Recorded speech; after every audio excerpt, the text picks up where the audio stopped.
দেখো, আজকের টপিক হলো আমাদের নিউক্লিয়াস বা কেন্দ্রিকা, তাই না? আমরা সাইটোপ্লাজম অঙ্গাণুগুলো পড়া শেষ করছি, আজকে আমরা পড়বো নিউক্লিয়াস। তো নিউক্লিয়াস কেমন একটা জিনিস আমরা জানি, এটা আসলে কোষের মাঝখানে থাকে প্রাণী কোষের ক্ষেত্রে, আর উদ্ভিদ কোষের ক্ষেত্রে একটা সাইডে যায়, কারণ সেখানে কোষ গহ্বর থাকে। ওকে, এবং এটা একটা সেন্ট্রাল পয়েন্ট, বুঝছো? প্রাণকেন্দ্র বলতে পারো কোষের জন্য। ওকে, তো আদি কোষে মেনলি এরকমভাবে থাকে না, আদি কোষে যে নিউক্লিয়ার মেমব্রেনটা থাকে না, আর কোষের ভেতরে যে ক্রোমাটিন তন্ত্রগুলো এগুলো ছড়িয়ে ছিটে থাকে সাইটোপ্লাজমে, তাই না? ওকে, তাহলে দেখো এই নিউক্লিয়াস সম্পর্কে যা বলছে এখানে, জীবকোষের প্রোটোপ্লাজমের নির্দিষ্ট পর্দা ঘেরা ক্রোমোজোম বহনকারী সুস্পষ্ট যে বস্তুটি দেখা যায় সেটি হলো নিউক্লিয়াস। নির্দিষ্ট পর্দা ঘেরা মানে কি, এই যে নিউক্লিয়ার মেমব্রেন দ্বারা ঘেরা থাকে, বুঝছো? এটা কি থাকে ভেতরে, কি বহন করে? ক্রোমাটিন তন্তু, তাই না? ক্রোমাটিন তন্তু বহনকারী, বা আর কি বলতে পারো, ক্রোমোজোম বহনকারী বলতে পারো, বা ক্রোমাটিন তন্তু বহনকারী, বা বংশগতীয় বস্তু বহনকারী বলতে পারো। ওকে, এখন দেখো এর আকৃতি গোলাকার হতে পারে, ডিম্বাকার হতে পারে, আবার নলাকারও হতে পারে। ওকে, শিব কোষ এবং লোহিত রক্তকণিকায়, শিব কোষ আমরা দেখবো যখন ওই যে জালেন ফলন করবো, এবং লোহিত রক্তকণিকায় নিউক্লিয়াস থাকে না। ওকে, দুটো মনে রাখতে হবে। তো নিউক্লিয়াস কই থাকে না? লোহিত রক্তকণিকায়, শিব কোষে নিউক্লিয়াস থাকে না। ওকে, নিউক্লিয়াসে বংশগতির বস্তু নিহিত থাকে, যেমন বললাম ক্রোমোজোম বা ক্রোমাটিন তন্ত্র, এগুলো কি বংশগত বস্তু বলা হয়। কেন বলো তো? বংশগতি বস্তু বললাম কেন, কেন বলো তো? এই যে ক্রোমাটিন তন্ত্রকে বা ক্রোমোজোমকে কেন বংশগতীয় বস্তু বললাম?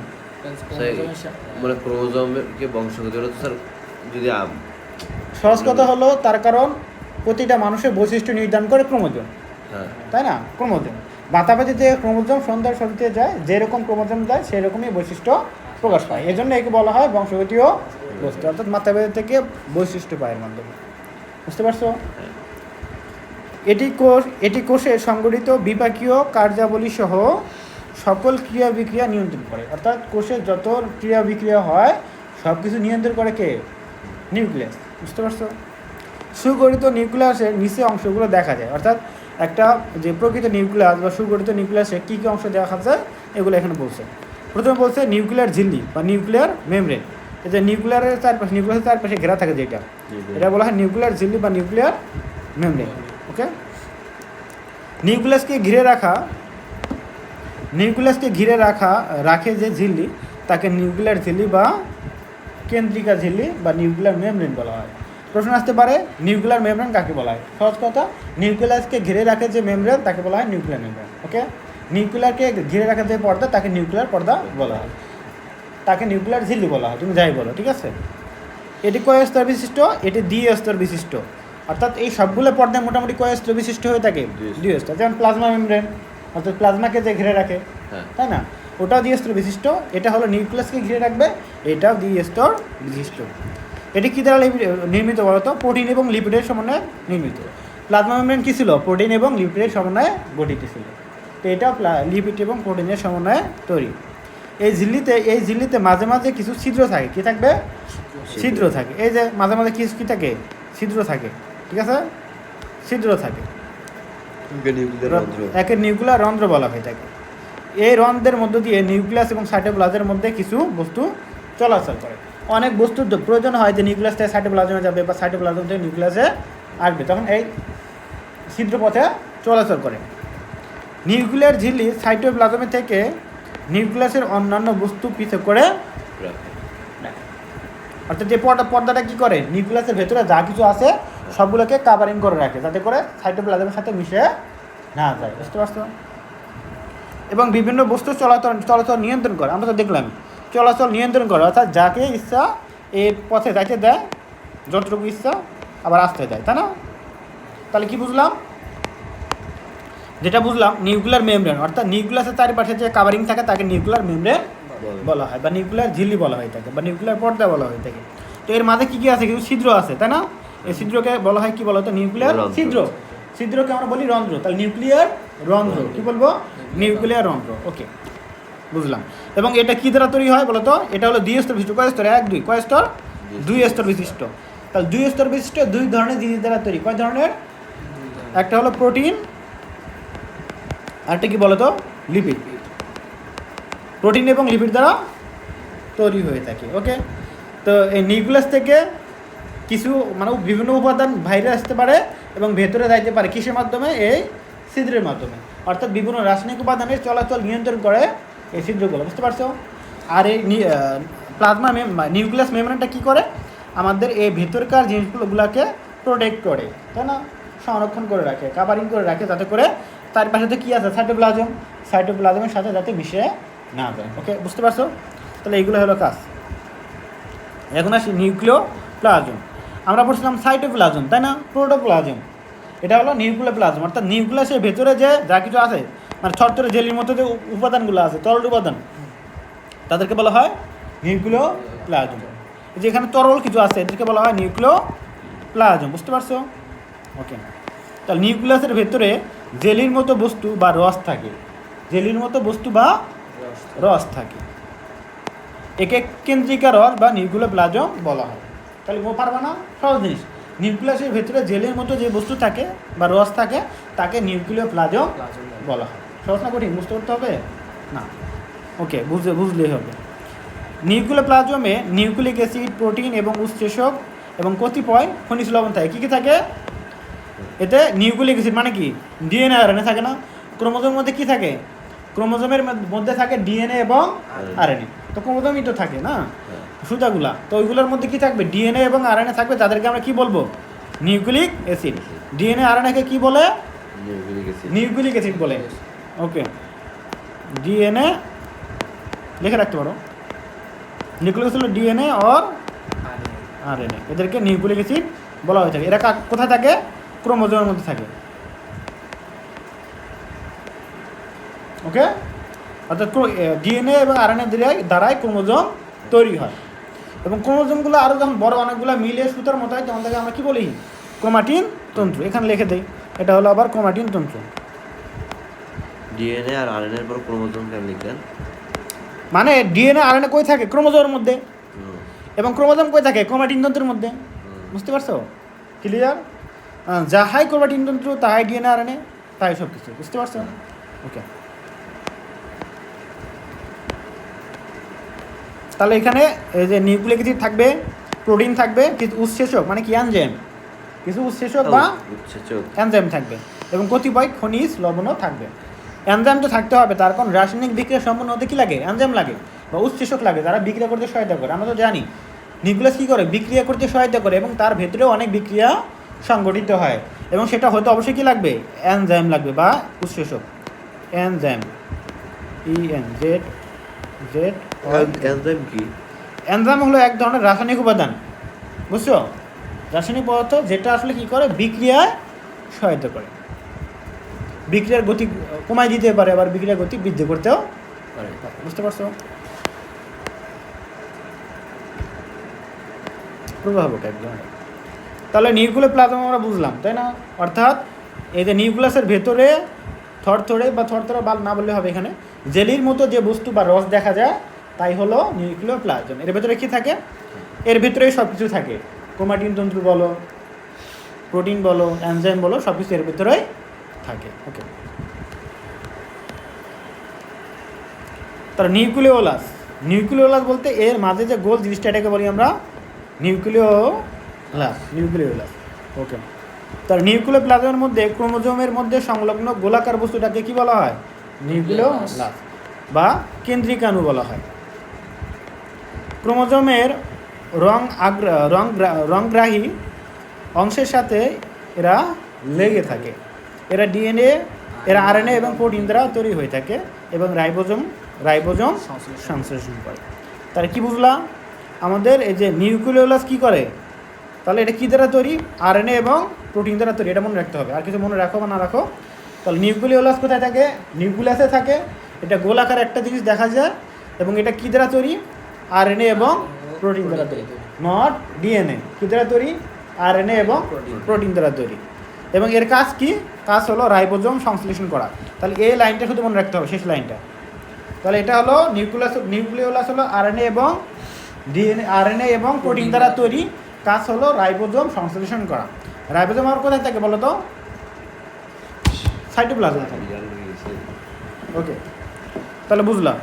এখন হলো ক্রোমাটিন জালিকা বা ক্রোমাটিন তন্তু, অর্থাৎ এই যে ভেতরে পেঁচানো থাকে সুতার মতো, এগুলাকে কি বলা হয়? ক্রোমাটিন তন্তু। ক্রোমাটিন আর এখানে তন্তু। আমরা অন্য কিছু লেখা দেখেন তো, ওখানে কি লেখা? এটা তো ক্রোমাটিন তন্তু হলো না। হুম, এখানে আমরা এই যেগুলো লেখা ওই নিউক্লিয়ার রেটিকুলাম একই জিনিস, অনেক নাম আছে, নিউক্লিয়ার রেটিকুলাম বা ক্রোমাটিন তন্তু বা ক্রোমাটিন জালিকা, বুঝছো? নিউক্লিয়ার রেটিকুলাম আর ক্রোমাটিন তন্তু একই জিনিস। ক্রোমাটিন জালিকা, দেখো বিভাজন চলছে না, অর্থাৎ বিভাজন অবস্থায় কিন্তু এগুলো থাকে কি এরকম জাল থাকে? যখন কোষ বিভাজন শুরু হয় তখন এরকম জাল থাকে না। আমরা প্রোফেজ ধাপ পড়ছিলাম, কোন ধাপ মনে আছে? মাইটোসিসের ধাপ পড়ছিলাম, ক্যারিওকাইনেসিস আর সাইটোকাইনেসিস। ক্যারিওকাইনেসিসের ধাপ পড়ছিলাম প্রোফেজ, মেটাফেজ, অ্যানাফেজ, টেলোফেজ। তো প্রোফেজে পড়ছিলাম যেরকম ক্রোমাটিন তন্ত্রগুলা কি হয় বলো তো? পানি বিয়োজন করে ধীরে ধীরে কী হবে? মোটা এবং খাটো হয়, এবং এক পর্যায়ে কী হয়? এগুলো ভেঙে যায়, ভেঙে গিয়ে খণ্ড খণ্ড হয়। কি কেমন হয়? তার সুতা থাকে? ক্রোমোজোমে যখন বিভাজন শুরু হয়, মানে কোষের যখন বিভাজন শুরু হয় তখন কি সুতা থাকে? সুতাগুলো পানি বিয়োজন করে মোটা খাটো এবং খণ্ডিত হয়, এরকম হয়ে যায়, ঠিক আছে? তখন আর সুতা থাকে না। এই জন্য বলা হয় যে বিভাজন অবস্থায় নয়, বিভাজনের আগে। ক্রোমাটিন তন্তু কখন থাকে? বিভাজনের আগে। ওকে, তাহলে বিভাজন চলছে না এরকম এরকম কোষ মানে কোথায় তাহলে বলো তো? মানে ইন্টারফেসে, অর্থাৎ বিশ্রাম অবস্থায়। এমন কোষে নিউক্লিয়াসের মধ্যে সুতার মতো জিনিস জট পাকিয়ে থাকতে দেখা যায়, তাই না? এই যে দেখলাম এই সুতাগুলো হলো ক্রোমাটিন, কি বলা হয়? ক্রোমাটিন তন্তু। এইগুলো হলো ক্রোমাটিন তন্তু। আর এই তন্তুগুলো এমনভাবে থাকে যে একটা জালের মতো হয়, এই জন্য আমরা কী বলি? ক্রোমাটিন জালিকা। দেখো ক্রোমাটিন বা ক্রোমোজোম, ক্রোমাটিনকে আবার কী বলা হয়? ক্রোমোজোমও বলা হয়। মূলত ডিএনএ এবং প্রোটিনের সমন্বয়ে গঠিত জটিল কাঠামো। কিসের মাধ্যমে গঠিত হয়? ডিএনএ এবং প্রোটিনের মাধ্যমে গঠিত জটিল কাঠামো, যা জেনেটিক বৈশিষ্ট্যসমূহ বংশ পরম্পরায় কী করে? সঞ্চারিত হওয়ার মাধ্যম হিসাবে কাজ করে। তাহলে এইগুলো কিন্তু কী করে? বংশগত বৈশিষ্ট্যগুলো বংশ পরম্পরায় সঞ্চিত করে। এই জন্য একে কী বলা হয়? বংশগত বস্তু বলা হয়ে থাকে। তাহলে এখানে ক্রোমাটিন তন্তু কী করে? বংশ পরম্পরায় বৈশিষ্ট্যসমূহ সঞ্চারিত করে। পিতামাতার বৈশিষ্ট্য বংশ পরম্পরায় কী করে? সঞ্চারিত করে, তাই একে বংশগত বস্তু বলা হয়ে থাকে। ওকে, চলন্ত অবস্থায় সিলিং ফ্যানের ব্লেড গোনা যেমন অসম্ভব, বিভাজন চলছে না এমন নিউক্লিয়াসে ক্রোমাটিন সূত্রক তন্তু কতগুলো সেটা বোঝাও তেমনি অসম্ভব। আসলে এগুলো বোঝা যায় না যেখানে কয়টা সুতা আছে, ঠিক আছে? যেমন এখানে কি ফ্যান বোঝা যায়? এখানে কয়টা পাখা আছে? না, ঠিক এখানে এভাবে বোঝা যায় না।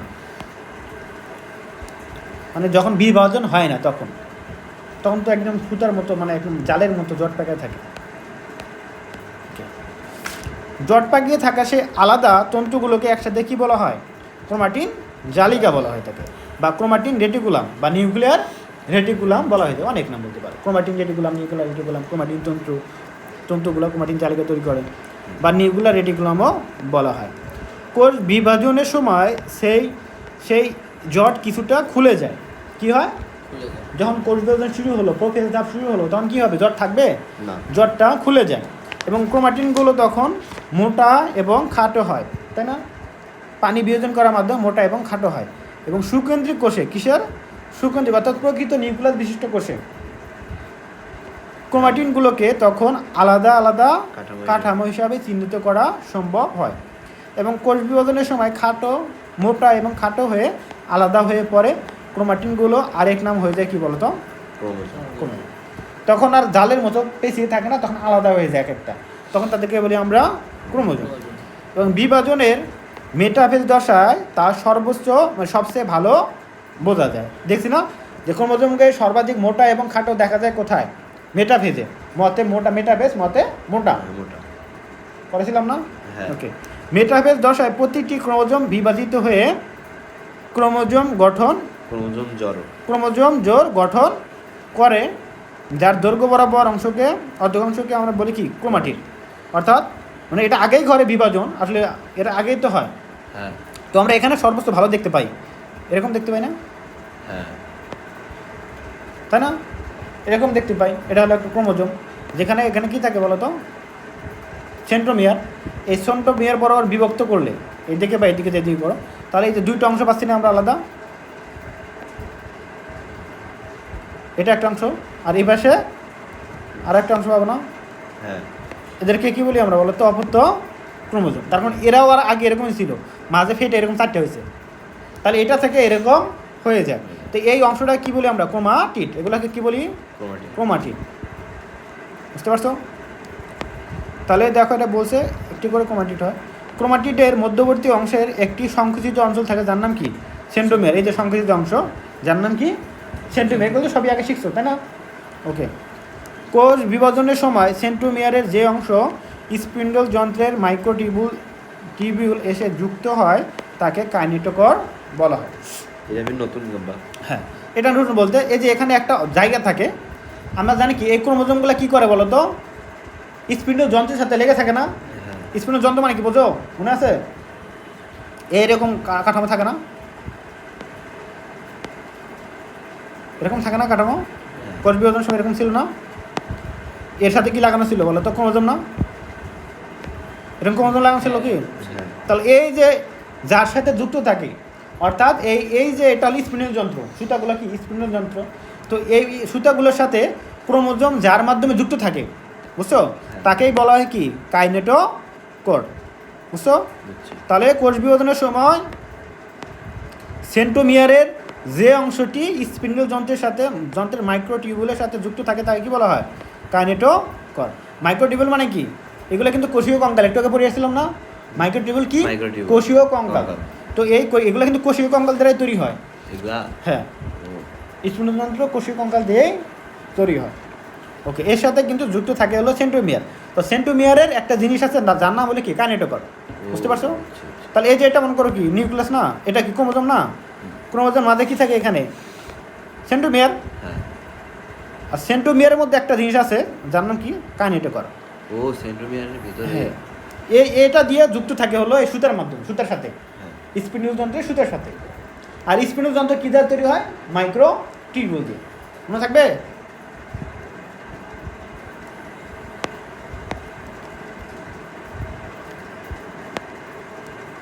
এগুলা আমি যখন পড়াইলাম, এখন আমি যাওয়ার পরে ফিগারগুলো বাসায় আর্ট করবা। কি বললো? না হলে তো ভুলে যাবে। দেখো, সেন্ট্রোমিয়ারের উভয় পাশে ক্রোমাটিডের অংশ দুটি হলো তার দুটি বাহু, তাই না? দুইটা বাহু থাকে না? এই যে প্রতিটা সেন্ট্রোমিয়ার কটা বাহু থাকে? একটা, দুইটা বাহু থাকে। এনাফেজ দশায় তখন সেন্ট্রোমিয়ার বরাবর ক্রোমাটিড জোড়া বিচ্ছিন্ন হয়ে যায়। এই যে এরকম দুইটা থাকে না প্রতিটি ক্রোমোজোমে? আমরা জানি এনাফেজ দশায় কী হয়? বিভক্ত হয়ে দুই দিকে চলন ঘটে। মনে আছে? দুইটা ক্রোমাটিড দুই দিকে চলন ঘটে, মেরু দিকে, এবং চলনের সময় VL যে দশা প্রাপ্ত হয়, মেটাসিস্টিক, সাবমেটাসিস্টিক, অ্যাক্রোসিস্টিক, ট্রান্সিস্টিক। মনে আছে? হ্যাঁ এগুলো হয়ে থাকে। ওকে, তখন প্রতিটি ক্রোমাটিডকে একটি ক্রোমোজোম হিসাবে ধরা হয়, তখন তাকে বলা হয় অপত্য ক্রোমোজোম। মনে আছে না? হুম। আচ্ছা, মনে থাকলে ভালো। যে বলছে তৃতীয় অধ্যায় এই সময়ের আরও ভালো জানতে পারবে। জানছো কিন্তু তোমরা অলরেডি তৃতীয় অধ্যায়, এখন তোমরা দ্বিতীয় অধ্যায় আছো। ও এখন দেখো, উদ্ভিদ এবং প্রাণীর কাজ পরিচালনায় বিভিন্ন প্রকার কোষের ভূমিকা। আসলে উদ্ভিদ বলি আর প্রাণী বলি সবাই কি দ্বারা গঠিত? কোষ দ্বারাই তো গঠিত, তাই না? গঠন এবং কাজের একক হলো কোষ। ওকে, দেখো, কোষ জীবদেহের অর্থাৎ উদ্ভিদ এবং প্রাণী দেহের গঠনের একক। এককোষী ও বহুকোষী প্রাণীদের কোষের কাজ ভিন্ন ভিন্নভাবে পরিচালিত হয়। কোষের কাজ কি সবার ক্ষেত্রে এক হবে? না, এককোষী প্রাণীদের ক্ষেত্রে একরকম, বহুকোষী প্রাণীদের ক্ষেত্রে একরকম। যে এককোষী প্রাণী তার কি এই একটা কোষ দ্বারাই দেহ গঠিত, হ্যাঁ সব কিছু তার ওর মধ্যেই হয়। আর যারা বহুকোষী প্রাণী তারা অনেকগুলো কোষ দ্বারা গঠিত, তখন দেখা যায় কোষগুলো একত্র হয়ে কাজ করে, কোষগুলো, এবং তখন তাকে আমরা কি বলি? টিস্যু বলি। অনেকগুলো কোষ যখন একত্র হয়ে কাজ করে তখন তাকে টিস্যু বলি। পৃথিবীর আদি প্রাণের আবির্ভাবের পর প্রথম দিন থেকে আজ পর্যন্ত এককোষী প্রাণী প্রোটোজোয়া পর্বের প্রজাতিগুলো তাদের দেহের সব ধরনের ক্রিয়াকলাপ, যেমন খাদ্য গ্রহণ, দেহের বৃদ্ধি, প্রজনন ওই কোষের মাধ্যমে কি করে? সমন্বয় করে থাকে। তখন যারা এককোষী জীব তাদের তো ওই কোষটাই সব কিছু, ওর ভেতরে সব কিছু হয়। প্রজনন বলো, খাদ্য গ্রহণ বলো, বিপাক বলো, বৃদ্ধি বলো, সব কিছু ওই একটা কোষেরই হয়ে থাকে। বাট যারা বহুকোষী প্রাণী, বহুকোষী প্রাণীদের দেহ কোষের মাঝে ভিন্নতা আছে, তাই না? এবং আছে বিভিন্ন বৈচিত্র্য, সকল কোষে একই রকম না। ওকে, উদ্ভিদ টিস্যু বা প্লান্ট টিস্যু, টিস্যু বা কলা কাকে বলে আমরা এর আগেও বলছিলাম। দেখো, একই বা বিভিন্ন প্রকারের একগুচ্ছ কোষ। উদ্ভিদ টিস্যু, উদ্ভিদ টিস্যু আর কি আছে? শোনো, প্রাণী টিস্যু মানে টিস্যুর সংজ্ঞা একই, যে টিস্যু বলি সংজ্ঞা একই। তো এই সংজ্ঞা কি, আমরা কি বলছিলাম? একগুচ্ছ টিস্যু যখন, একগুচ্ছ কোষ যখন একত্রিত হয়, যখন বলছিলাম একই কাজ করে, একই কাজ করবে এবং তাদের উৎপত্তি যখন একই হবে, একই স্থান থেকে উৎপত্তি, তখন তাদেরকে বলা হয় টিস্যু বা কলা। মনে আছে? একগুচ্ছ একগুচ্ছ কোষ যখন একই জায়গা থেকে উৎপত্তি হয়, হ্যাঁ, একই জায়গা একই ধরনের কাজ করবে, একই কাজ করে, তখন তাদেরকে টিস্যু বা কলা বলা হয়ে থাকে। ওকে, এখন এই যে একগুচ্ছ টিস্যু যে বললাম, তারা এক হতে পারে, ভিন্ন হতে পারে। যেমন তোমরা একটা স্কুলে যারা মানে 9-এ পড়ো, তারা কি সবাই একই? ছেলে আসো, মেয়ে আসো, কেউ লম্বা আসো, কেউ খাটো আসো, ভ্যারাইটি তো আছে, কিন্তু কি সিমিলারিটি হলো তোমরা একই জায়গা থেকে আসছো, উৎপত্তি এক জায়গায়, একই ধরনের রাস্তায় একটা ভালো একটা কাজ করলাম, হ্যাঁ, তাই না? তাহলে তোমাদের তখন বলা হবে টিস্যু বা কলা। তাই এটাই বলছে, একই বা ভিন্ন প্রকারের একগুচ্ছ কোষ একত্রিত হয়ে যদি একই কাজ করে এবং তাদের উৎপত্তি যদি অভিন্ন হয়, মানে কি একই হয়, উৎপত্তি যদি একই হয়, তখন তাদের টিস্যু বা কলা বলা হয়। এটা কিন্তু ক নাম্বার আসবে, মাঝে ইম্পর্টেন্ট, বুঝছো? মনে রাখতে হবে সংজ্ঞা। এখন উদ্ভিদ আমরা পড়তেছি কি উদ্ভিদের টিস্যু। তো উদ্ভিদের টিস্যু হলো কয় ধরনের বলো তো? 2 ধরনের। ভাজক টিস্যু, একটা হলো ভাজক টিস্যু, একটা হলো স্থায়ী টিস্যু। মানে কি? অর্থাৎ এই যে টিস্যুর কোষগুলো বিভাজন হয়, অর্থাৎ একটা জীবদেহের সকল কোষেই কিন্তু বিভাজন হয় না। হ্যাঁ, বিভাজন মানে কি একটা থেকে দুইটা, দুইটা থেকে চারটা, বিভাজন হয় না। অর্থাৎ যে জায়গায় বিভাজন মানে বৃদ্ধি হওয়া দরকার, মানে একটা জায়গায় বৃদ্ধি হওয়া দরকার, ছোটো আছে বড় হওয়া দরকার, সেই জায়গার কোষগুলো কিন্তু কি হয়? বিভাজন হয়। অর্থাৎ কোন জায়গায় উদ্ভিদের মনে করো মূলের শীর্ষভাগ, কাণ্ডের উপরিভাগ, তাই না, হ্যাঁ। কচি পাতায়, এইগুলো জায়গায় কি হয়? বিভাজন হয়। কাণ্ড উপরে মানে উপরি হয় কি হয়? বৃদ্ধি হয় না? গাছের ডালপালা বৃদ্ধি পায় না? মূলের অগ্রভাগে বৃদ্ধি পায় না? শেকড়ের দিকে। তো এইগুলা জায়গায় তাহলে কি বিভাজন দরকার না? তো যে জায়গায় বিভাজন হয় সেই জায়গার টিস্যুটাকে বলা হয় ভাজক টিস্যু। কি বলা হবে? ভাজক টিস্যু। অর্থাৎ ভাজক টিস্যু মানে এই টিস্যুর কোষগুলো বিভাজিত হয়। টিস্যু তো ডাইরেক্ট বিভাজন হয় না, টিস্যুতে যে কোষগুলো থাকে সেইগুলো বিভাজন হয়। তাহলে এই যে টিস্যুর কোষগুলো বিভাজন হতে সক্ষম তাদেরকে বলা হয় ভাজক টিস্যু। আর যাদের কোষগুলো বিভাজন হওয়ার দরকার হয় না তাদেরকে কি বলা হবে? স্থায়ী টিস্যু। যেমন কাণ্ডের মধ্যবর্তী জায়গায় মেইন কাণ্ডতে যে কোষগুলো, এগুলো বিভাজন হবে না। ওইগুলো দেখা যায় কোষের তার পাশে সেলুলের সাথে হেমিসেলুলেস, লিগলিন, পেকটিন জমা হয়, একদম শক্ত একটা কাঠামো গঠন করে, যেটা আর বিভাজন। কিন্তু ওটা তো বিভাজন হয় স্যার, যে মোটা যে হয়, ওটা পার্শিয়াল বিভাজন, ওটা অন্য ভাজক টিস্যু, ওখানে ভাজক টিস্যু থাকে, ওটা আমরা একটু পরে দেখবো। এখানে তোমাদের ক্লাস নিয়ে বড় ক্লাসে পড়বা। মানে ভাজক টিস্যু যে সবসময় যে মনে করো শীর্ষভাগে থাকবে এরকম না। কিছু ভাজক টিস্যু আছে কি কাণ্ডের এই যে মাঝ বরাবর থাকে পার্শ্ব দেশে, যেগুলো কি করে আমাদের গাছের মানে প্রস্থ বাড়াতে সহায়তা করে। বুঝতে পারছো? মানে কিছু ভাজক টিস্যু কি করে উদ্ভিদের লম্বা বৃদ্ধি করে, যেগুলো বললাম শীর্ষ দেশে থাকে বা মূলে থাকে। আর কিছু কী করে পার্শ্ব দেশে বৃদ্ধি পেতে সহায়তা করে। এগুলো বিস্তারিত শিখবে ইন্টারে। ওকে, তাহলে 2 প্রকারে শিখলাম, একটা হলো কি ভাজক টিস্যু, একটা হলো স্থায়ী টিস্যু। এখন তো ভাজক টিস্যু কোষগুলো বিভাজনে সক্ষম, কিন্তু স্থায়ী টিস্যুর কোষগুলো বিভাজনে অক্ষম, এটা বিভাজন করতে পারে না। স্থায়ী টিস্যু 3 প্রকার। কয় প্রকারের? স্থায়ী টিস্যু। স্থায়ী টিস্যু আবার 3 প্রকারের।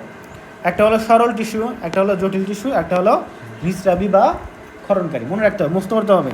কী কী বলো তো? স্থায়ী টিস্যু 3 প্রকার, একটা হলো সরল, একটা হলো জটিল, একটা হলো ক্ষরণকারী বা নিঃস্রাবী টিস্যু। অর্থাৎ বিভিন্ন ধরনের পদার্থ ক্ষরণ করে, রেজিন, ঘাম, টেনিন, এগুলো বিভিন্ন ধরনের পদার্থ বা আঠা ক্ষরণ করে। তাহলে আমরা দেখলাম 3 ধরনের স্থায়ী টিস্যু পাওয়া যায়। একটা হলো কি বলতো? সরল, জটিল এবং নিঃস্রাবী বা ক্ষরণকারী। তো এখানে শুধু আলোচনা করা হবে হলো সরল টিস্যু। কোনটা? এখানে শুধু সরল টিস্যুটা আলোচনা করা হবে, বুঝছো? এবং বড় ক্লাসে সবগুলাই আলোচনা না, এখানে শুধু সরল ও জটিল স্যার। ও সরল আর জটিল, তো সরল আর জটিল, কিন্তু নিঃস্রাবী টিস্যু আলোচনা করা হবে না, শুধুমাত্র সরল এবং জটিল টিস্যু আলোচনা করা হবে। তো আলোচনা করার পূর্বে আমরা একটু স্থায়ী টিস্যু এবং ভাজক টিস্যু সম্পর্কে আরও একটু বিস্তারিত জানব। কেমন হতে পারে? তাহলে আমি বললাম একটা টিস্যু হলো কি বলতো, ভাজক। তার মানে তাকে কন্টিনিউয়াস কী হতে হয়, বিভাজিত হতে হয়। একটা থেকে দুইটা হলো, আবার এগুলো সবাই কি করবে, একটা থেকে দুইটা করবে। আবার কি করবে, এও কি করবে, একটা থেকে দুইটা করবে। আবার এও কি করবে, একটা থেকে দুইটা করবে। আবার এও একটা থেকে দুইটা করবে। তাহলে এরভাবে বিভাজন হতেও থাকবে, এবং এইগুলো সবাই কি করবে, একটা থেকে দুইটা করবে, তাই না? এইভাবে দেখা যাবে যে বিভাজন হতেই থাকে। কাদের ক্ষেত্রে? যারা ভাজক টিস্যু তাদের ক্ষেত্রে, উদ্ভিদের ক্ষেত্রে, সবার ক্ষেত্রে, প্রাণীর ক্ষেত্রে হয়। দেখো, নাহলে এই যে ছোটো বাচ্চা বড় হয় কেমনে, বুঝতে পারছো? তাহলে এইভাবে কিন্তু বিভাজন ঘটে। তো এখন কথা হলো, এই যে বিভাজন যে হবে এর জন্য কি, বিভাজন হওয়ার জন্য কোষগুলোকে অবশ্যই কী থাকতে হবে, সতেজ থাকতে হবে, তরুণ থাকতে হবে, তাই না? এর জন্য ভাজক টিস্যু কোষগুলো কী হয়, সতেজ এবং তরুণ। সতেজ তরুণ বলতে কী বোঝায়?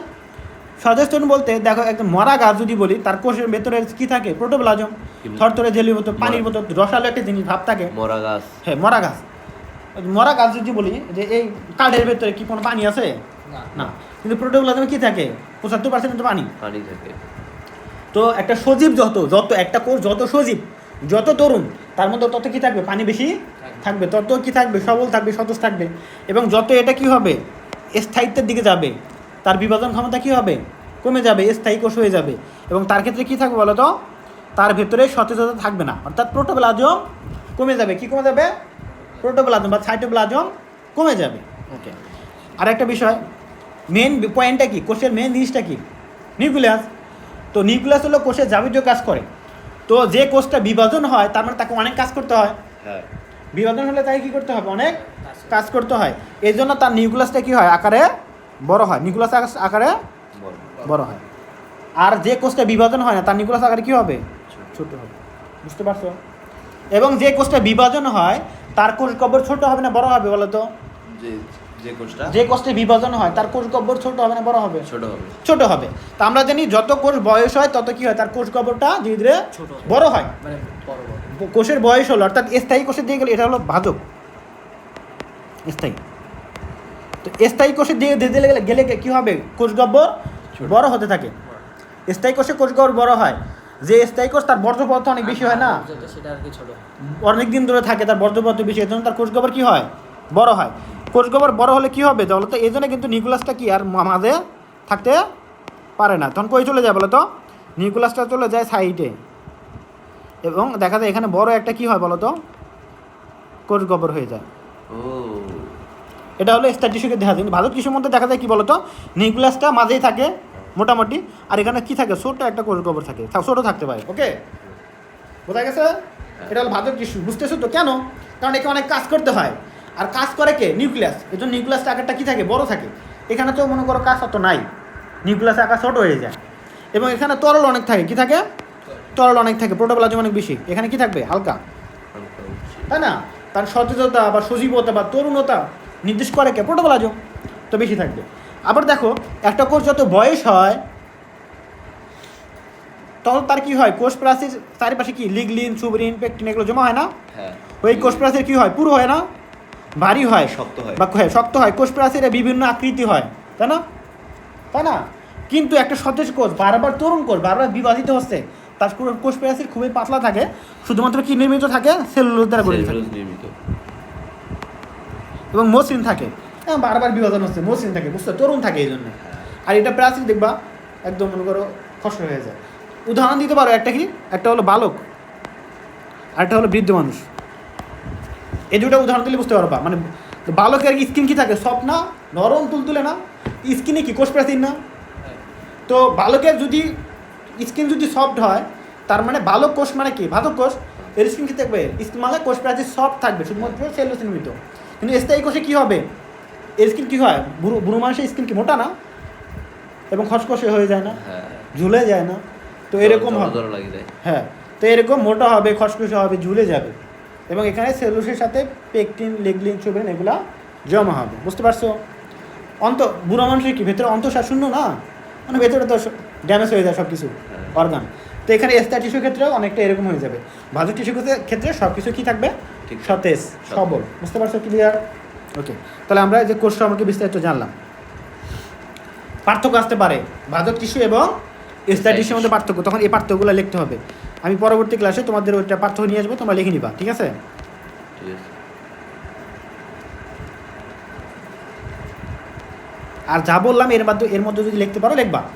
কি বললাম, নিউক্লিয়াস কার বড়, ভাজকের স্তর নিউক্লিয়াস ছোট হয়ে যায়, প্রোটোপ্লাজম কার বেশি, এটার প্রোটোপ্লাজম কম, এটা কোষ প্রাচীর পাতলা, এটা কোষ প্রাচীর পুরু, তাই না? ভারী, ভারী। এটা হ্যাঁ পুরু, আর এটা কোষ প্রাচীর কি মসৃণ, এটা হলো কি অমসৃণ, তাই না? এইগুলা তারপর এটাতে নিউক্লিয়াস এটা আকারে বড়, আন্তঃকোষে ফাঁকা কম থাকবে, কোষগুলা ঘনীভূত নিউক্লিয়াস থাকবে, বড়, আর হ্যাঁ। স্থায়ী কোষে নিউক্লিয়াস ছোট। এইগুলা পড়বা, কোষগুলোর কথা বলবা, অনেক কিছু বলা যায়, কোষগহ্বর, স্থায়ী কোষে বড় কোষগহ্বর, আর নিউক্লিয়াস প্রাণী, আরে ভাজক কোষে লিখবা। কোষগহ্বর থাকলে ছোট। তাহলে দেখো তখন তাদের টিস্যু বা কলা বলে, আমরা এগুলো পড়লাম, এগুলো পড়ছি না, সরল টিস্যু। তাহলে আমরা এখন পড়তেছি হলো কি স্থায়ী টিস্যু নিয়ে, ভাজক টিস্যু নট ভাজক টিস্যু, পড়তেছি কি নিয়ে, স্থায়ী টিস্যু। স্থায়ী টিস্যুকে কয় ভাগ করা হয়, 3 ভাগে, সরল, জটিল এবং নিঃস্রাবী। এর মধ্যে আমরা পড়বো মাত্র শুধু 2টা, সরল এবং জটিল। তো সরল নিয়ে পড়তেছি, এখানে দেখবা ডিভিশনগুলো মোটামুটি সবই কি 3 প্রকারের, শুধু টিস্যু 2 প্রকারের, স্থায়ী এবং ভাজক, এই 2টা বাদ দিয়ে বাকি সবগুলো কি 3 প্রকারের। স্থায়ী টিস্যু মানে সরল টিস্যুকে 3 ভাগ করা হয়, কয় ভাগে? 3 ভাগ। যে স্থায়ী টিস্যুর প্রতিটি কোষের আকার, আকৃতি এবং গঠনের দিক দিয়ে অভিন্ন, গঠনের দিক দিয়ে মোটামুটি অভিন্ন, মানে একই, অর্থাৎ জাস্ট কেবল ভাজক থেকে স্থায়ী হচ্ছে, এরকম বিষয়টা, ভাজক থেকে জাস্ট কেবল স্থায়ী হচ্ছে, এটা হলো কি বলা হয় সরল টিস্যু। তারপর অনেকটা বৈশিষ্ট্য কার মতো থাকবে, ভাজকের মধ্যে থাকবে, এই জন্য কী হয়, কোষগুলোর আকার, আকৃতি কী থাকবে, গঠনের দিক দিয়ে একই থাকবে, এবং তাকে কি বলা হবে, সরল টিস্যু বলা হয় থাকে। কোষের প্রকৃতির উপর ভিত্তি করে সরল টিস্যুকে আবার কয় ভাগ করা হয় থাকে? 3 ভাগ, প্যারেনকাইমা, কোলেনকাইমা এবং স্ক্লেনকাইমা। মনে রাখতে হবে কি কি ভাগ করা হয়, প্যারেনকাইমা, কোলেনকাইমা, স্ক্লেনকাইমা। কি কি বলো তো? Parenchyma, collenchyma, sclerenchyma. একদম আজকে বাসায় গিয়ে মুখস্থ করবা, বুঝছো? এবং মুখস্থ করার জিনিস মুখস্থ করবা। তাহলে প্যারেনকাইমা, কোলেনকাইমা এবং স্ক্লেনকাইমা। ওকে, প্যারেনকাইমা কাকে বলা হয়? দেখো বৈশিষ্ট্যগুলো মনে রাখতে হবে। উদ্ভিদ দেহের সব অংশে এদের উপস্থিতি লক্ষ্য করা যায়। এর টিস্যুর কোষগুলো কি হয়, জীবিত। বুঝতে পারছো বিষয়টা? বুঝছো কিছু? হ্যাঁ। তার কারণ আমি জাস্ট বললাম যে সরল টিস্যুগুলো কি বলো তো, জাস্ট কিসে থেকে আসছে, ভাজক টিস্যু থেকে। ভিডিও মনে রাখো, সরল টিস্যু মানে কি, জাস্ট ভাজক টিস্যু থেকে সরল টিস্যু হয়েছে, এরকম বোঝা যায়। আবার আরেকটা জিনিস বোঝা যায়, এই সরল টিস্যুর মধ্যে 3টা আছে না, প্রথমকে প্যারেনকাইমা, দ্বিতীয়কে কোলেনকাইমা, তৃতীয়কে স্ক্লেনকাইমা। তো এই 3টার মধ্যে কোনটার মধ্যে বেশি মানে ভাজক টিস্যু বৈশিষ্ট্য থাকবে বলো তো? প্যারেনকাইমা, আমার 1 নাম্বারটা। তার মানে 1 নাম্বারটা অনেকটাই কার মতো বলো তো, ভাজক টিস্যুর মতো, আর এরপরে এগুলা স্থায়ী টিস্যুর মতো হয়ে যায়, ঠিক আছে? তাহলে প্যারেনকাইমা যেহেতু প্রথম ভাজক টিস্যু মানে স্থায়ী টিস্যু, তার মধ্যে বৈশিষ্ট্যগুলো থাকবে অনেকটাই ভাজক টিস্যুর মতো। বুঝতে পারছো? ওকে, তাহলে দেখো এই প্যারেনকাইমা কোষগুলো জীবিত হবে মানে কি, ভাজক টিস্যুর মতো, এবং সমবেশী হবে, আকার আকৃতি কী থাকবে, সমানই থাকবে, মানে বারবার কন্টিনিউয়াসলি বিভাজন হতে একই রকমই হয়। এবং প্রাচীর কী হবে, পাতলা প্রাচীর কী হবে, মানে দেখো কোষ প্রাচীর কী হবে, পাতলা প্রাচীর যুক্ত। কোষ প্রাচীর কী হবে, পাতলা হবে না, ভাজক টিস্যু কোষ প্রাচীর কেমন হয়, তাহলে এরও কী হবে, কোষ প্রাচীর পাতলা। এবং প্রোটোপ্লাজম কী থাকে, বেশি থাকে না, তাহলে এরও কী হবে, প্রোটোপ্লাজম পূর্ণ থাকবে।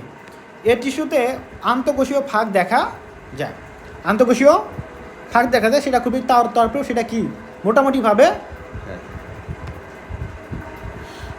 দেখা যায় আর কি, আন্তঃকোষীয় ফাঁক দেখা যায়।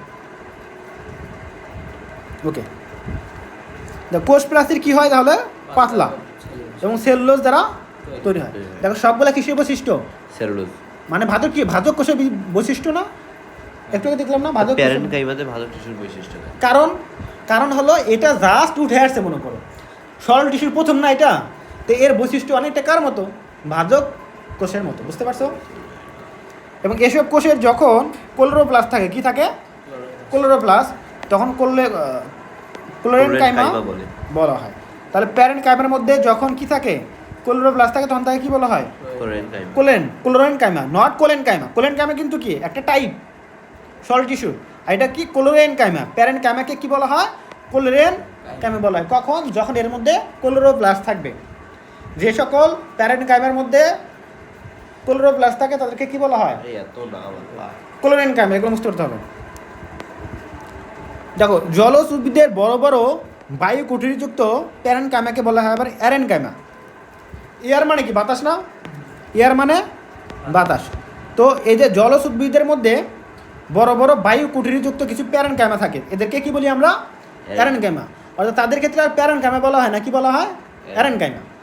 এয়ার মানে এয়ার, এয়ারেন মানে এয়ারেনের এয়ারেন থেকে হয় এয়ার, বুঝছো? মানে বায়ুথলি। তাহলে বায়ুথলি থাকলে বা বায়ু কুঠির থাকলে আমরা কি বলবো? অ্যারেনকাইমা। তাহলে দেখলাম যে যখন প্যারেনকাইমাতে ক্লোরোপ্লাস্ট থাকে তখন বলতেছি হলো কি? ক্লোরেনকাইমা। দেন যদি বায়ু কুঠির থাকে তাদের জলজ উদ্ভিদে, তাদেরকে বলতেছি আমরা কি বলতো? অ্যারেনকাইমা। তাহলে দেখো প্যারেনকাইমার নাম কটা পেলাম? প্যারেনকাইমা, ক্লোরেনকাইমা, অ্যারেনকাইমা। শুধুমাত্র সবগুলো কার নাম? প্যারেনকাইমার নাম। ওকে। প্যারেনকাইমা টিস্যুর প্রধান কাজ কি বলতো? দেহ গঠন করা। Mainly আমাদের দেহ, আমার কি উদ্ভিদের পড়তেছি না আমরা? তো মেইন কথা হলো কি বলতো, আমরা জানি মেনলি ভাজক টিস্যুতে এগুলো আছে, ভাজক টিস্যু এইগুলো খাদ্য তৈরি করে, ক্লোরোফিল থাকে, এবং এরা কিন্তু দেহ গঠন করতে পারে না, কারণ এরা হালকা দুর্বল না। তো দেহ শক্ত করে বা কাঠামো করে কারা? স্থায়ী টিস্যু। তো ভাজক টিস্যুর মধ্যে প্রথম কে? প্যারেনকাইমা। যেহেতু স্থায়ী, তার মানে এর কি ভাজক টিস্যুর মধ্যে ক্যান্সার, এখানে তো বলছে টিস্যু দুই ধরনের, ভাজক টিস্যু, স্থায়ী টিস্যু। এর মধ্যে ভাজক টিস্যু তিন ধরনের। হ্যাঁ, ভাজক টিস্যু কেন? স্থায়ী টিস্যু তিন ধরনের। এই যে প্যারেনকাইমা প্রথম না, এজন্য এর অনেকটা বৈশিষ্ট্য কার মতো বলো তো? স্থায়ী টিস্যু তিন ধরনের: সরল টিস্যু, জটিল টিস্যু, ডিসরাবি টিস্যু। এখানে শুধু সরল আর জটিল নিয়ে কথা বলা হবে। তার মধ্যে আমরা এখন বলছি শুধু সরল। সরলকে আবার তিন ভাগে, সরল আবার তিন ভাগে, ওই তিন ভাগে তো বলতেছি। তিন ভাগের প্রথমটা হলো প্যারেনকাইমা। হ্যাঁ, যেহেতু এর স্থায়ীর মধ্যে প্রথম, তাই না? হ্যাঁ, এজন্য এর অনেকটা বৈশিষ্ট্য কার মতো? ভাজক টিস্যুর মতো টিস্যুর মতো। দেখলাম। এবং ভাজক টিস্যু কাজ কি? খাদ্য তৈরি করা। এজন্য এরও কাজ কি আছে বলো তো? খাদ্য তৈরি করা। আর বাকিগুলো কাজ কার? স্থায়ী টিস্যু, দেহ গঠন করা, খাদ্য সঞ্চয় করা এবং খাদ্য পরিবহন করা। এগুলো স্থায়ী টিস্যুর কাজ, এও করে, যেহেতু স্থায়ী টিস্যু অবশ্যই, তাই না? বুঝতে পারছো? তাহলে কাজ কি কি? খাদ্য, দেহ গঠন করা, খাদ্য প্রস্তুত করা, খাদ্য সঞ্চয় করা এবং খাদ্য পরিবহন করা। তো খাদ্য তো কয়টা আছে? তিনটা: খাদ্য প্রস্তুত, খাদ্য সঞ্চয়, খাদ্য পরিবহন। আরটা হলো দেহ গঠন। আগে তো খাদ্য কী করতে হবে? প্রস্তুত করতে হবে। দেন খাদ্য কি? সঞ্চয় করতে হবে। দেন পরিবহন করতে হবে, ট্রান্সপোর্ট করতে হবে। ওকে। দ্বিতীয়টা কি বলতো এখন? কোলেনকাইমা। Parenchyma, collenchyma. তার মানে কি দুই নাম্বার আছে না? তার মানে এর বৈশিষ্ট্য কি? একটু আরও স্থায়িত্ব বেশি হবে না? এর তাহলে ভাজক টিস্যুর বৈশিষ্ট্য কমে যাবে না? কমে যাবে অনেকটাই। তো এগুলো কি? বিশেষ ধরনের প্যারেনকাইমা কোষ দিয়ে গঠিত।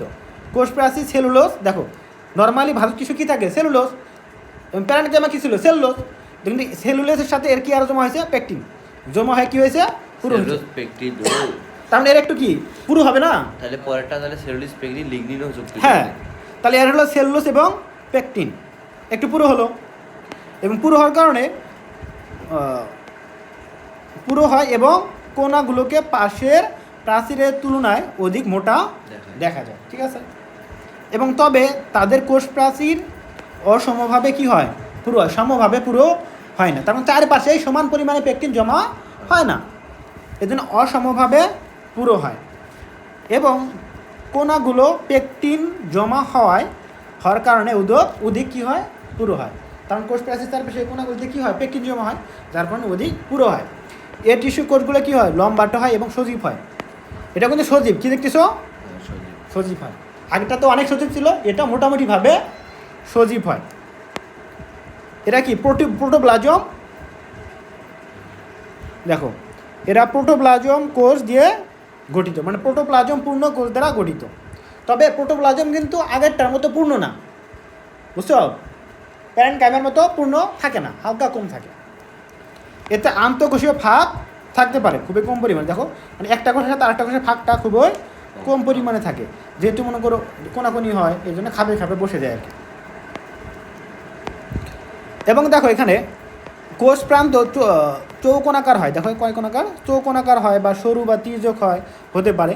খাদ্য প্রস্তুত এবং উদ্ভিদ দেহকে দৃঢ়তা প্রদান করা এর প্রধান কাজ। তাহলে কী কাজ? এও হালকা পরিমাণে খাদ্য প্রস্তুত করে, তবে মেন কাজ কি? উদ্ভিদ দেহকে দৃঢ়তা প্রদান করে। তার কারণ এর দেহে কী আছে?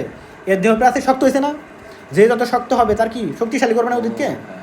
তাহলে এটা কি করবে? দৃঢ়তা প্রদান করা এর প্রধান কাজ। ওকে। তাহলে পাতা শিরা এবং পত্রবিন্দুতে এদের দেখা যায়। কোথায় দেখা যায়? পাতা শিরা এবং পত্রবিন্দুতে। কচি এবং নমনীয় কাণ্ডে যেমন কুমড়া এবং দণ্ড কলসের কাণ্ডে এ টিস্যু দৃঢ়তা প্রদান করে।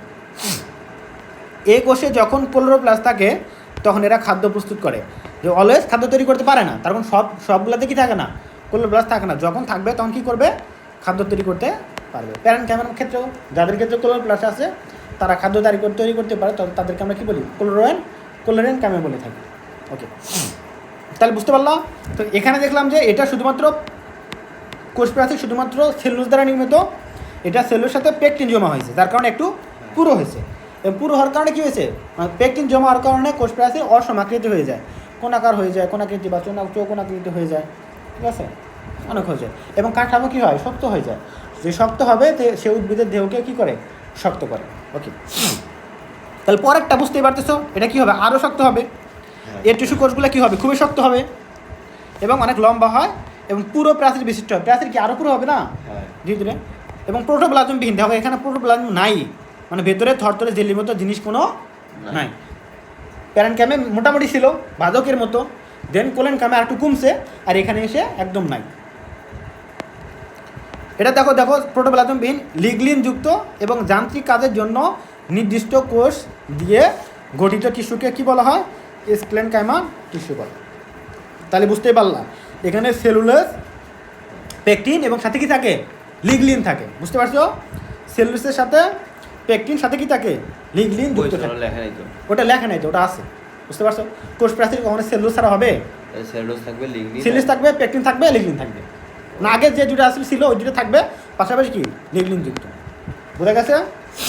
ওকে, প্রাথমিক অবস্থায় কোষগুলোতে প্রোটোপ্লাজম উপস্থিত থাকলেও খুব তাড়াতাড়ি তা নষ্ট হয়ে যায়, হয়ে মৃত কোষে পরিণত হয়। কোষগুলো প্রধানত দুই ধরনের হয়ে থাকে, একটা হলো ফাইবার আর একটা কি স্ক্লেরাইড। একটা হলো ফাইবার, একটা হলো স্ক্লেরাইড। তো আমরা এগুলো দেখবো, ফাইবার কি স্ক্লেরাইড কি, এগুলো একটু পরে দেখবো আমরা। মানে এগুলো মানে তন্তুর মতো আর কি, ঠিক আছে। উদ্ভিদ দেহে দৃঢ়তা প্রদান, পানি এবং খনিজ লবণ পরিবহন করা এদের মেইন কাজ। তাহলে মেইন কাজ কি, দৃঢ়তা প্রদান করা, যেহেতু শক্ত এরা। আর একটা কাজ করে সেটা হলো পানি এবং খনিজ লবণ পরিবহন করা, অর্থাৎ জাইলেম এবং ফ্লোয়েম গঠন করে। জাইলেম ফ্লোয়েম পড়ছো না? জাইলেমের কাজ কি? হ্যাঁ, জাইলেমের কাজ হলো মূল থেকে পানি এবং খনিজ লবণ উপরে নিয়ে যায়, এবং ফ্লোয়েম হলো পাতায় তৈরিকৃত খাদ্য সারা দেহে পৌঁছে দেয়। কালকে আসবেন কি? কালকে তো পড়া দিতে পারবো না, আসলে এই যে দুইটা পড়ি, কালকে কি আসবেন? দেখ এই দুটো পড়ি, দেখো। তাহলে এই যে ফাইবার বললাম, ফাইবার এবং স্ক্লেরাইড থাকে। ফাইবার হলো অত্যন্ত দীর্ঘ, পুরো প্রাচীরযুক্ত, শক্ত এবং এদের দুই প্রান্ত কী হয়, সরু হয়। তবে কখনো কখনো ভোঁতা হতে পারে। প্রাচীরে গায়ে অনেক ছিদ্র থাকে, এদেরকে কী বলা হয়, ছিদ্রকে কূপ বলা হয়। অবস্থান এবং গঠনের ভিত্তিতে এদের নাম দেওয়া হয়েছে বাস্ট ফাইবার, সারফেস ফাইবার বা জাইলেম তন্তু বা কাস্টোতন্তু। এগুলো মনে রাখবে একটু। স্ক্লেরাইড বলতে কী বলা হয়, এদেরকে স্টোন সেলও বলা হয়। স্টোন সেল মানে কি, পাথর সেল, অর্থাৎ এরা খুবই শক্ত হয়, এরা খাটো হয়, সমাবেশী হয়, কখনো কখনো লম্বাটে, আবার কখনো তারাকারও হতে পারে। এদের গৌণ প্রাচীর খুবই কী হয়, শক্ত হয়। মানে সেলুলোসের সাথে আরও অনেক কিছু যুক্ত থাকে, তো সেলুলোস, পেকটিন, লিগলিন, সুবেরিন, মানে হেমোসেলুলোজ, সুবেরিন জমা হয়, অনেক কিছু জমা হওয়ার কারণে গৌণ প্রাচীর গঠন করে, অত্যন্ত পুরো হয় এবং লিগলিন যুক্তও থাকে। এর কারণে কী হয়, খুবই শক্ত হয়। এজন্য এদেরকে কখনো কখনো স্টোন সেলও বলা হয়। স্টোন মানে কি, পাথর সেলও বলা হয়ে থাকে। পরিণত স্ক্লেরাইড কোষ সাধারণত মৃত থাকে এবং এদের কোষ প্রাচীরে কী থাকে, খুব যুক্ত হয়ে থাকে। এটা আরও এতগুলো পেজ আছে। হ্যাঁ, নগ্নবীজি এবং দ্বিবীজপত্রী উদ্ভিদের কর্টেক্স, দেখো কোথায় দেখা যায়, নগ্নবীজি এবং দ্বিবীজপত্রী উদ্ভিদের কর্টেক্স, ফল, বীজকে এগুলো দেখা যায়। এগুলো এমনি পড়িও, দেখ আর প্রবলেম না, অনেক বড় অধ্যায় এটা।